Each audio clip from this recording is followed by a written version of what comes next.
Hello everyone, Pretty Scooter here, and welcome to kind of a preview episode, or an episode 0 as I'm going to call it, for Legend of Zelda, Tears of the Kingdom. A return to the Breath of the Wild standard of Hyrule, and probably one of the longer running series I will have on this channel. Also probably one of the most quickly recorded series as well. How Breath of the Wild works is similar to how I want to handle things with Tears of the Kingdom, in that I'm going to, when I record this game, I'm literally going to sit down and I'm just going to record. I'm not going to do introductions unless it's the beginning of a recording session and it fits into the time frame, which I'll talk about in a minute here. I will sit down, record for several hours at a time. It may just be 1 or 2. It may be 6. I won't know that answer until it actually happens. But how episodes will be broken down is I will break them down to roughly 20-minute segments. I'll cut out any fluff and anything you don't need to see extra of, like if I'm retreading old ground, if I'm cooking recipes and you don't need to see all the ingredients before it's all done, if I'm repeating dialogue boxes because I got lost doing something. I'll cut out all that fluff and guff. If I haven't said already, each episode is planned to be about 20 minutes in length, give or take a minute or two. Unless something of importance is being handled, like for instance I'm in the middle of a side quest or a shrine quest in order to gain access to something. I'm not going to cut the episode in the middle of that and leave you hanging on, hey, how do I finish getting quest X completed? Same will go for a few other parts of the game as well. If there is a story element, I won't cut that in half. If there is, well, I'll say a tutorial or beginning section like you'll see in tomorrow's episode, I won't cut that up. That way, if there is something very specific you wish to see that is a highlight of the game specifically, it will be its own self-contained video. This may lead to a handful of videos at most, I'm hoping, maybe a dozen, that may be 30, 40, 50 minutes in length.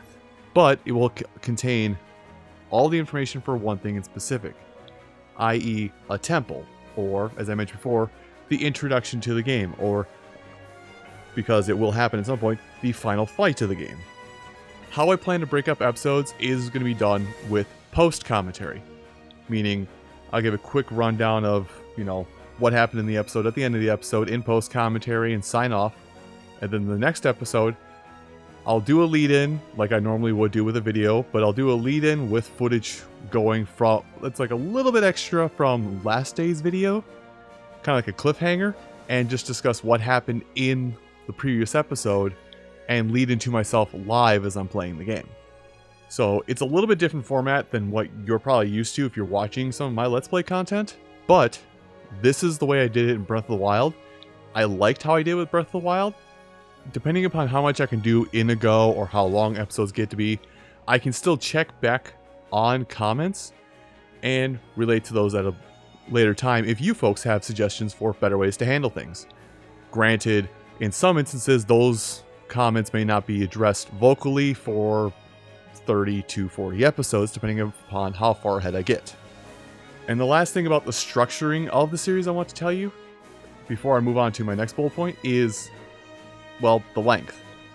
If you want to go look it up, or if I want to stick it in the corner, just a quick screenshot of what the playlist looks like from my point of view, you're going to see Breath of the Wild was well over 100 episodes, averaging about 25 minutes an episode. So this is going to be a very long series, if I haven't said that already. This may last pretty much into the year 2024. What do I plan to cover or show off or in terms of completion, complete for The Legend of Zelda, Tears of the Kingdom? I want to do my best to show you where to get all the armor pieces in the game. I will do my best to show you the upgrade tree for all the armor pieces as well, because the same upgrade system from Breath of the Wild makes its return here. There may be some instances where I cannot show it, simply due to a time crunch, material shortage, and me weighing out the necessity to grind those materials to show off an armor set that I may not even use. But I would like to, at the very least, show you where the armors are, what their bonuses and boons are, and how to upgrade them to their maximum level should you want to use said armor. I'm addressing these next 2 points in this order, though they may be interchanged based on what I feel like is necessity for flow. In Tears of the Kingdom, there are 152 shrines. There are also 120 light roots to find and activate. Light roots are effectively a no entrance open world shrine, if I can put it that way. Basically, getting to the light root is the shrine in question. It's just an overworld exploration kind of thing. You will see and experience how we will handle those light roots because it's a new feature. We'll see and experience how we'll handle that in due time.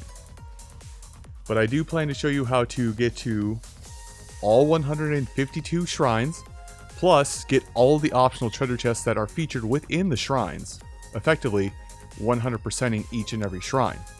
I will also show you how I went about getting all the light roots. I'll talk more about my methods at that point, but also know that I was very bullheaded with light roots, and I'm probably going to repeat how bullheaded I was in this series. As I go throughout the world of Hyrule, I will be at random moments be changing our goals for that day depending upon personal whim. Meaning, we could be in the middle of shrines and I could decide, you know what, we're close enough to it, I want to do story stuff, let's go to Major Dungeon. In my own personal file, as of the time of recording this, I haven't handled some of the things I'm going to talk about trying to 100% here, but I hope I can at least show you everything about it. Because we have, well, as I'm alluding to lightly, we have proper dungeons we'll go through. There are also, they are optional, but there are treasure chests within these dungeons. I'll try to show you how to acquire all the treasure chests, but there is a good chance I may miss one or two. There are a handful of mini dungeons, I will say, that are scattered throughout the world and kind of hard to locate, but I know of means to locate some of them, but of basically caverns and wells, which are marked on the map and also have a completion setting, which I will talk more about in detail specifically for the caverns.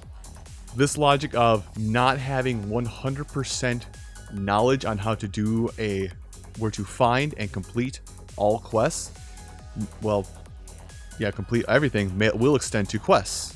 Spoke a little out of turn, my apologies. There are some quests in the world that are entirely optional that aren't even labeled as quests, they're just fun minigames. I want to try and show those, but they're just scattered throughout the world, not even on the main path, just, you see, for example, just like there's this corner in the upper left, but not actually in the upper left corner, like about 2 or 3 clicks to the west or east of that corner of the map.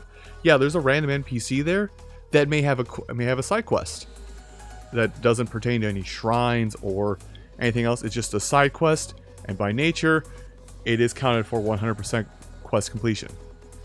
I may miss those quests, or I may find those quests that I didn't see my first time through the game.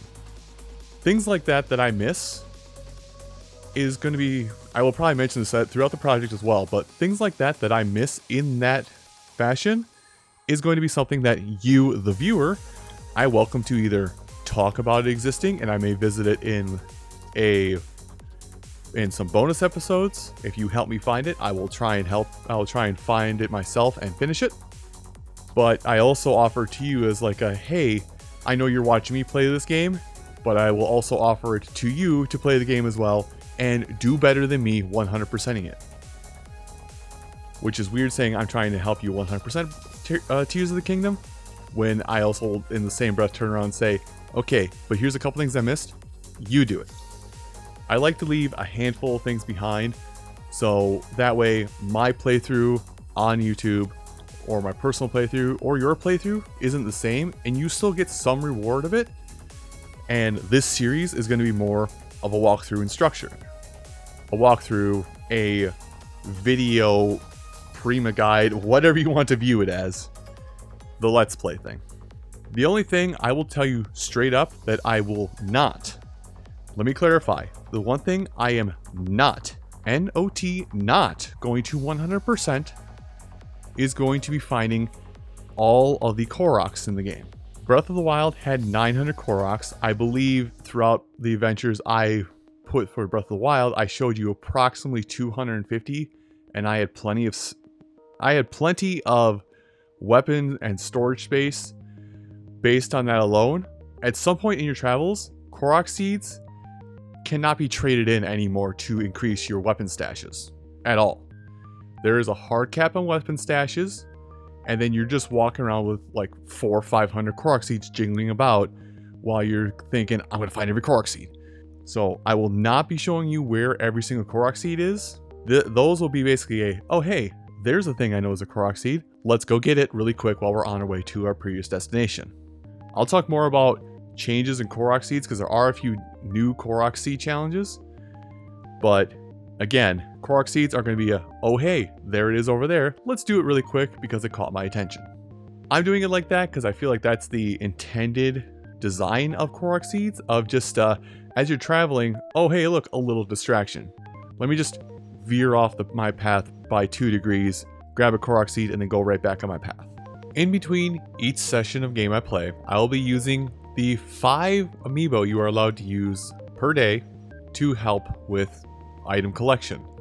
I will at least acknowledge what these amiibo do and show as many as I can, but I will tell you that outside of the Tears of the Kingdom Link amiibo and possibly the Ganondorf and Zelda amiibo from the same namesake, all the amiibo do not offer exclusive rewards. They offer generic rewards that are tied to what they are. Any of the amiibo exclusive rewards that were featured in Breath of the Wild are featured within this game in a quest, a cave, or another location. Outside of this video, I have commissioned some art for this series to put on thumbnails to signify what altitude we'll be exploring in when going through Hyrule. When exploring the sky areas, which are either called Sky Islands, Sky Loft, Sky World, whatever you want to call it, we'll be using this piece of art done by Naraloka. If we are exploring Hyrule Overworld proper, we'll be using this piece of artwork I commissioned from Charles C. Bernardo. And when exploring the depths or the underground of Hyrule, we'll be using this piece of artwork I commissioned from Lazy Loaf, previously known as Chris T. If you want to know if it features a specific altitude, look for one of these 3 artworks in question to know where we will be on our journeys. I would also like to note that I have, to assist me with any spaces and knowledge I have throughout this playthrough that I can really only circumvent by basically not doing video series for another couple months and playing the game a second time, is I have acquired a playthrough guide and a manual that I hope is very detailed, which will help fill in any gaps that I don't have at the time. Either I will address it mid-episode if I have missed a gap in knowledge, or at the very, very, very least, make an editor's note at the bottom that says, hey, from this player's guide I'm using, it says you can do this thing. I believe, with this in mind, I believe I have discussed everything I am planning to cover in my own walkthrough, let's play, playthrough, whatever you want to call it, of Legend of Zelda, Tears of the Kingdom. If you have any questions you want to ask me about my playthrough, that I will address it in the comments as soon as I see those questions in the comments of this video. And if it's something pertinent enough to the playthrough series that I need to address it in the video, I will make sure to address it once again in a video, so that way any confusion can be cleared up for you at home if I somehow didn't answer your question thoroughly enough at the time of comments, or for somebody else who may be coming through watching and didn't want to comment and ask their question. With all of the air quotes business side of Legend of Zelda Tears of the Kingdom playthrough handled, I hope to see you folks tomorrow for the beginning of The Legend of Zelda Tears of the Kingdom.